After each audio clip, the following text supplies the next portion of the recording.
주님께서 여러분과 함께 루카가 전한 거룩한 복음입니다. 그때 주님께서는 다른 제자 72명을 지명하시어 몸속하시려는 모든 고을과 고장으로 당신의 앞서 둘씩 보내시며 그들에게 말씀하셨다. 수확할 것은 많은데 일꾼은 적다. 그러니 수확할 밭의 주인님께 일꾼들을 보내주십사고 청하여라.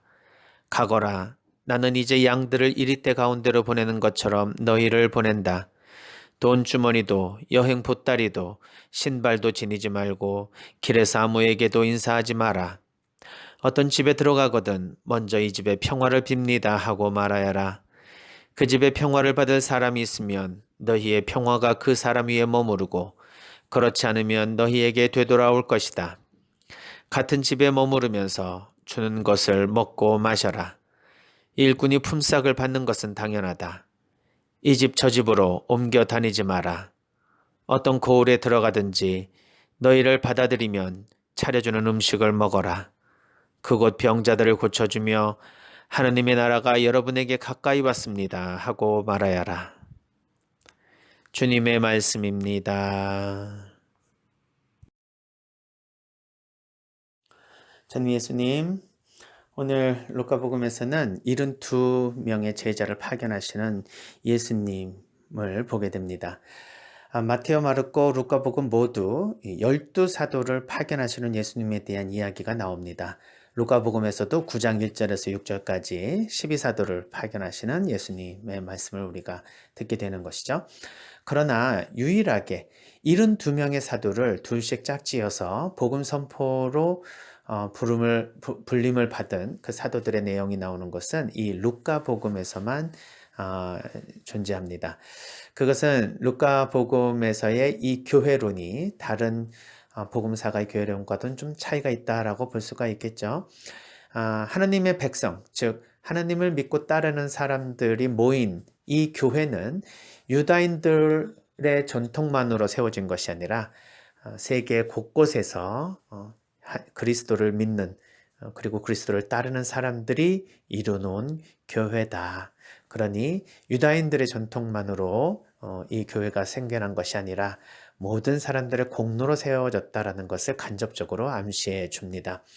그러면서 예수님께서는 이 제자들이 어린 양떼들을 이리때 가운데 보내는 것처럼 너무 마음이 무겁고 그리고 걱정된다는 말씀을 하시면서 그러나 걱정하지 마라. 돈주머니도 가지고 다니지 말고 또 신발도 여행 보따리도 가지고 다니지 말라고 하시면서 온전하게 하느님 말씀에 집중하면 모든 것은 다 당신께서 해주실 것이라는 그러한 위로의 말씀도 잊지 않으십니다. 사실 이 그리스도인들에게 있어서는 다른 세상의 모든 사람들이 이리때처럼 참 무서운 그런 상황이었을 겁니다. 당시 이 루카복음이 만들어진 때가 한 주후 85년경 그리고 좀 아무리 늦어도 한 100여 년경으로 보는데 이때는 가장 큰 역사적인 사건이 바로 66년에 있었던 유대 반란, 즉 유대 독립전쟁 이후의 시기였기 때문에 굉장히 사회적으로 혼란하고 그리고 그리스도인들에게서는 참으로 살기가 어려운 시대였습니다.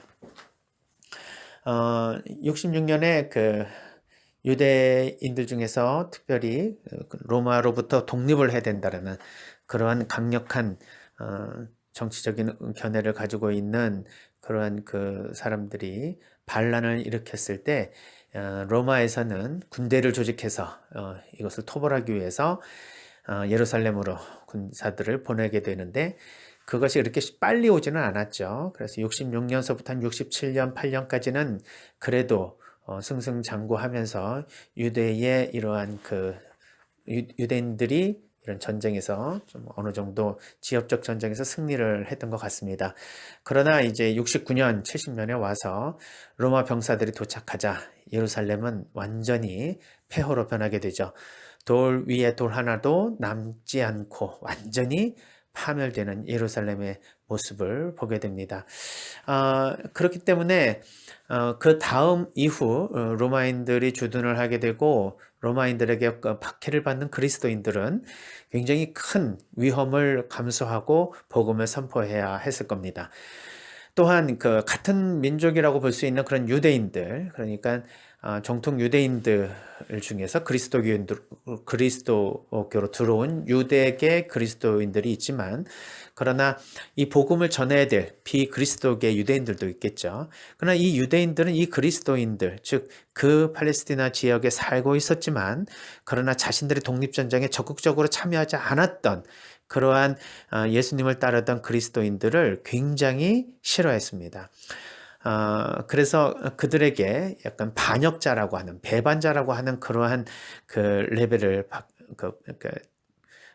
이름을 그렇게 붙이게 된 것이죠.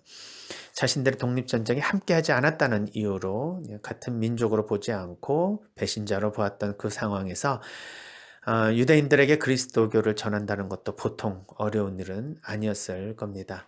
그래서 이런 상황에서 얼마나 신변의 위협을 느끼고 복음을 선포하게 되었을까. 그것을 예수님께서 미리 알고 이런 제자들에게, 그러나 그런 여행 중에 있을 여러 가지 것들에 너무 신경 쓰지 말고 오로지 복음에 초점을 맞춰서 선포를 하라는 말씀을 하고 계십니다. 이때 이제 제자들은 이런 말씀을 듣고 예수님께 온전히 의탁하면서 자신의 두려움, 불안, 그리고 신변의 위협에 대한 그런 걱정들을 전부 주님께 맡기고 복음 선포를 떠나지 않았을까라는 생각이 듭니다. 오늘날 우리들에게 있어서도 복음 선포의 의무는 여전히 남아 있습니다. 우리 주변 사람들에게 예를 들면은 이제 유대인들에게 그리스도교를 전하는 그러한 상황은 아무래도 우리에게 있어서는 이미 예수님을 알고 있었지만 받아들이지 않는 그러한 냉담한 분들이나 아니면은 외짝 교우들 이런 분들을 또 생각할 수도 있겠죠. 이런 분들에게 이제 예수님을 전하는 그러한 선교, 또 전혀 예수님을 알지 못하는 이방인들에게 예수님의 복음을 전하는 선교, 이런 것을 이렇게 전체적으로 놓고 봤을 때 우리에게서는 참 걱정이 되게 많습니다. 과연 내가 얼마나 하나님의 말씀을 잘 전달할 수 있을까? 내가 과연 그러한 자격이 있는 사람으로 저 사람이 받아들일까?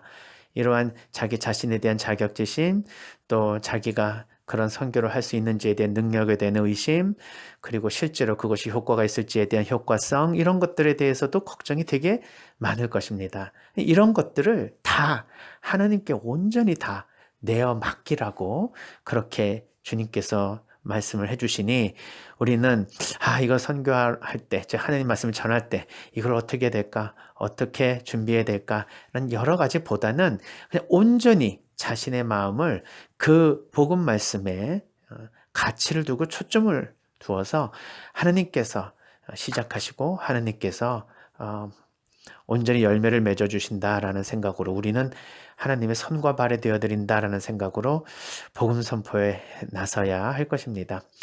이런 것도 잘 알고 있지만 그래도 우리가 선포를 하지 못하는 그런 삶을 살고 있다면 이것은 어떤 면에서는 좀 더 근원적인 문제가 있지 않을까라는 생각을 합니다. 즉, 이 예수님의 이 복음 말씀을 전하는 일이 우리의 인간적으로 우리가 하고 싶은 일보다 항상 우선적 가치에 놓여 있는가에 대한 근본적 질문입니다.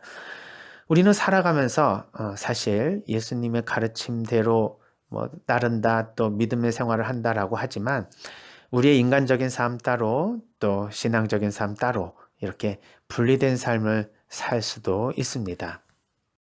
이렇게 인간적인 삶 또 신앙적인 삶 이런 것들이 이렇게 통합이 되지 않고 분리된 삶을 사는 것은 사실은 이제 평범한 우리들에게 있어서는 자주 체험하는 삶의 현실이죠. 왜 그런가 하면 이 가치가 통합이 되지 않고 분리되어 있기 때문에 그렇습니다. 하나님을 중심으로 둔 삶의 가치와 인간적인 욕구의 중심을 둔 그런 가치가 구분이 돼버리면, 완전히 통합이 되지 않고 구별이 돼버리면, 그러면 어느 한쪽에 초점을 맞춰서 우리가 행동하게 되기 때문에 그렇습니다. 따라서 이것을 이제 우리가 어차피 통합을 하기가 되게 어렵다면 그 높은 그런 영성적 경지에서는 이것이 다 통합이 되겠지만 그냥 평범한 우리의 신앙생활을 하는 분들은 이것을 통합하기에 앞서서 이 두 가지 가치가 이제 병렬적으로 두 가지가 이제 공존하고 있다면 우선적인 가치를 어디에 두느냐부터 먼저 시작을 해야 될 것 같습니다. 즉 하느님 중심적인 삶이 나의 인간적인 개인적인 욕구에 기반을 둔 삶보다 우선적이고 가장 중요한 가치냐, 아니면 그것보다 나의 욕구에 더 초점을 맞추는 삶이 더 우선적인 가치냐, 여기에 신앙의 결단을 내려야 할 필요가 있다는 것입니다. 일단 우선적으로 하느님의 중심적인 삶, 이것이 더 어떤 가치보다도 우선적이라고 우리가 믿게 되면 우리는 자연스럽게 우리의 모든 말과 행동에 있어서 하느님 중심적인 삶으로 선택을 하게 되어 있습니다. 왜냐하면은 우리는 이제 합리적인 존재로 우리가 진화해 왔다고는 볼 수는 없지만 합리성을 계속 추구해 가면서 우리는 성장하고 발전합니다. 그래서 이 미시경제학에서도 인간이 비합리적으로 사실은 경제활동을 하지만 합리적인 그런 경제활동을 하는 그러한 그 사람들은 과연 어떻게 그렇게 하는가 하는 것에 대한 연구를 하다 보니까 다음에 두 가지 공리에 기반을 둔 그 경제 활동을 하는 사람들은 합리적 소비자라고 이야기를 합니다. 그것에 맞춰서 우리도 한번 신앙을 한번 생각해 보겠습니다. 일단 첫 번째 좀 어려운 얘기지만 그냥 좀 쉽게 한번 설명을 해보겠습니다. 그 합리적 소비자는 다음에 두 가지 공리를 만족시키는 소비 활동을 하게 되는데요. 첫 번째는 경제학 용어로 완비성 공리라는 것이 있습니다. completeness라고 하는 이제 용어로 표현되는 이 완비성은 예를 들면은 x라고 하는 가치가 있고 y라고 하는 가치가 있을 때 x의 가치가 더 우선적이라는 것을 믿게 되면 항상 x와 y가 동시에 존재할 때는 x를 선택하게 된다는 것입니다. 만약에 어떤 상황에서 y를 선택하게 되면 그것은 x에 대한 가치가 항상 y보다 높다라는 것을 자체로 반증하게 되는 것입니다.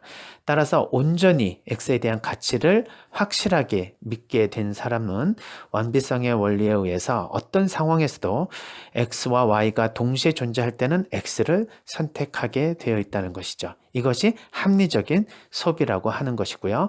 두 번째 공리도 동시에 또 만족을 해야 됩니다. 그것은 이행성 공리라고 합니다.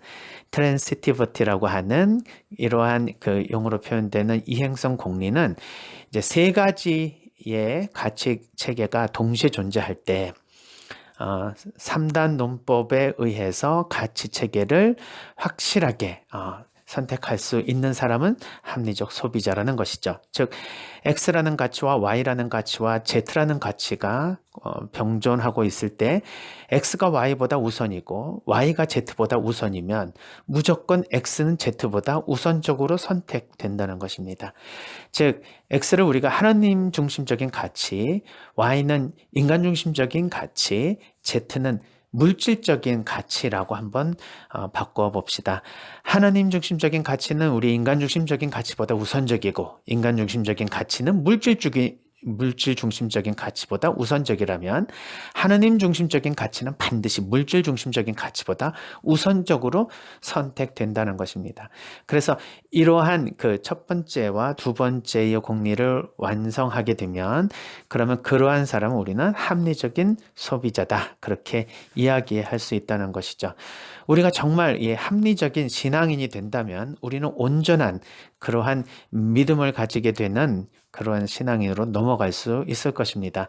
이 합리적인 신앙인이 우선적으로 되어야 우리는 정말 영성적인 그런 신앙인으로 성장할 수 있겠죠.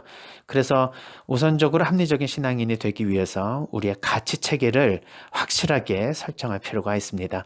우리는 하느님 중심적인 그러한 가치와 우리의 인간의 욕구에 기반을 둔 가치를 놓고 봤을 때 어디에 가장 우선적인 가치를 두게 됩니까? 정말 우리가 하느님 중심적인 가치를 우선적으로 두게 된다면 이 두 가지 가치가 서로 겨룰 때, 공존할 때, 병립할 때 우리는 추후에 망설임도 없이 하느님 중심적인 가치를 선택을 할 때에 합리적인 신앙인이 될 것입니다. 또한 합리적인 신앙인이 이 두 번째 공리인 이행성 공리에 맞춰서 세 가지 가치가 공존한다 하더라도 그 가치 우선순위가 혼란되지 않고 가장 중요한 가치 체계를 항상 우리가 가지고 있다면 그것에 맞추어서 우리가 선택을 하게 될 것이고 그 선택을 하는 그 가운데 우리는 하나님께서 그 선택에 맞가진 신앙의 그러한 그 느낌과 그리고 신앙의 그 보상을 우리에게 어떤 경험으로 허락해 주실 수도 있을 것입니다. 그럴 때에 비로소 우리는 우리의 가치 체계가 또 우리의 신념 체계가 우리의 경험을 통해서 우리가 확신을 할 수 있는 또 다른 하나님의 은총을 통해서 더욱더 굳은 믿음으로 나아갈 수 있겠죠. 그래서 우리는 항상 가치의 우선순위와 또 가치의 경중을 놓고선 늘 고민하고 살아가고 있습니다. 정말 복음 선포를 하는 그 선포자의 자세는 그 어떤 것보다도 하나님의 가치를 우선적으로 두는 것이 가장 중요하다고 오늘 복음에서는 말씀하고 계십니다. 그것에 대해서 우리가 그 선택을 하기 이전에 정말 그 가치가 가장 우선적이고 중요한 가치인지를 확실하게 신앙 고백으로 고백해야 할 것입니다. 그래야만 우리는 합리적인 선택을 하게 되고 그 합리적인 선택을 통해서 우리는 더욱더 신앙으로 너무 잘 성장할 수 있는 그런 기틀을 마련하지 않을까 생각했습니다. 지금까지 많은 삶에서 여러 가지 선택 상황에서 우리는 우리 중심적인 삶의 방식으로 선택을 해오지 않았을까.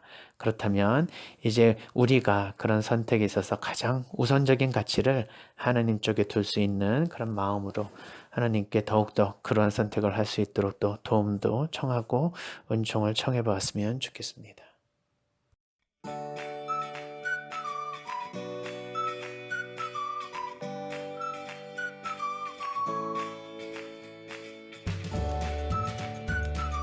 생태맘 청국장. 국산 콩은 한 가마에 요즘 45만 원 정도 합니다. 수입 콩은 국산 콩이 6분의 1 정도 한다고 그럽니다. 근데 저희들은 단 한 번도 수입 콩을 쓴 적이 없습니다. 성필리포 생태 마을에서는 콩값이 뛰어도 내려도 가물어도 풍년이 들어도 흉년이 들어도 청국장 가루는 지난 10년 동안 1kg에 3만 원 판매 변함이 없습니다. 우리 생태맘, 우리 청국장 가루 이름이 생태맘입니다. 생태마음, 엄마의 마음, 이런 것을 합쳐서 생태맘 청국장 가루입니다. 미국 FDA 식품의약청 심사도 통과해서 1년에 50만 달러어치를 벌써 3년째 수출도 하고 있습니다. 어쨌든 여러분들 청국장 가루 많이 구매하셔서 맛있게 많이 드시기 바랍니다. 저는 아침에 밥숟갈로 2숟갈 물에 타서 마십니다.